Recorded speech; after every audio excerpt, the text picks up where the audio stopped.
في رسالة جات لي من أحد المتابعين بيقول لي أنا معايا ايفون 13 برو ماكس وعايز أغير لآيفون 16. ففي الفيديو ده هنشوف هل ال 16 العادي بيقدم حاجة جديدة أو حاجة مختلفة تخليك تغير من موبايل برو ماكس لموبايل عادي. مبدئيا كده بالنسبة للتصميم، فتصميم ايفون 13 برو ماكس أفخم. الموبايل جايب 3 كاميرات مع حواف من الستانلس ستيل، فالموبايل شكله باللمعة اللي موجودة في الحواف بتاعته هتحس انك ماسك موبايل فخم، موبايل غالي.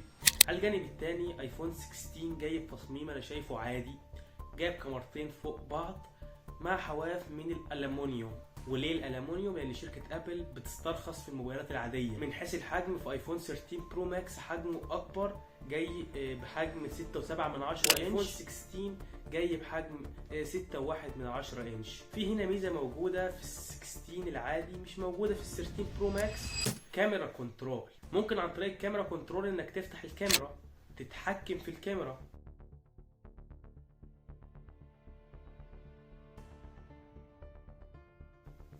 ودي عامة ماهيش ميزة قوي، انا شايفها حاجة ملهاش اي لازمة.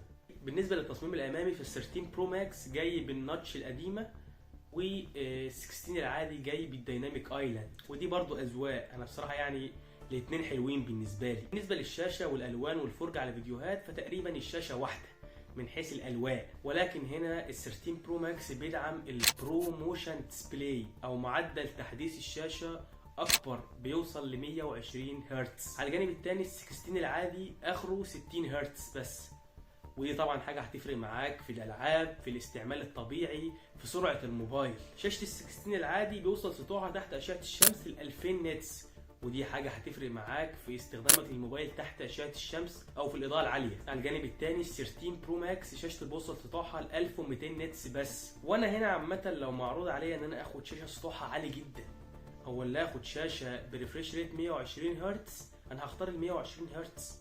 معالج ايفون 16 وهو ال A18 بايونيك، ومعالج ايفون 13 برو ماكس وهو ال A15 بايونيك. مين اقوى؟ ال A18 بايونيك اقوى لانه احدث، وغير كده بيدعم مميزات الذكاء الاصطناعي. هتقدر تاخد تحديثات للموبايل ده تقريبا 7 سنين او 6 سنين، لكن كاستخدام طبيعي فالموبايلين تقريبا مش هتحس بفرق ما بينهم. الاثنين سراع في الاستخدام الشخصي والتصفح اليومي.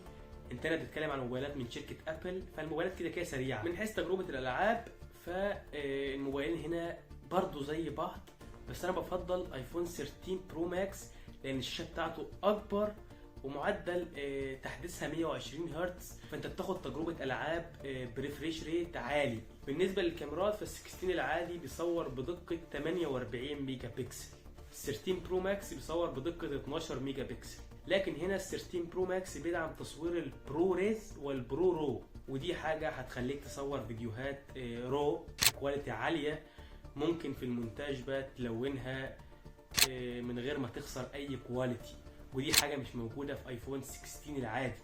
الحاجات دي متاحه لموبايلات البرو والبرو ماكس.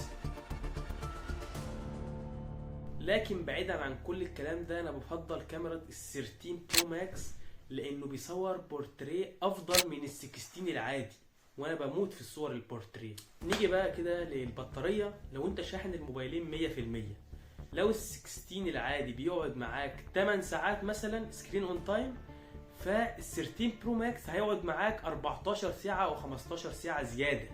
يعني انت بتتكلم فرق ما بينهم من حيث البطاريه 5 أو 6 ساعات. بطاريه ال 13 برو ماكس واحده من افضل البطاريات اللي موجوده في اي ايفون. ايفون 13 برو ماكس هنا في مصر تقريبا بيتباع ب 13000 جنيه مستعمل، نسخه ال 256 جيجا.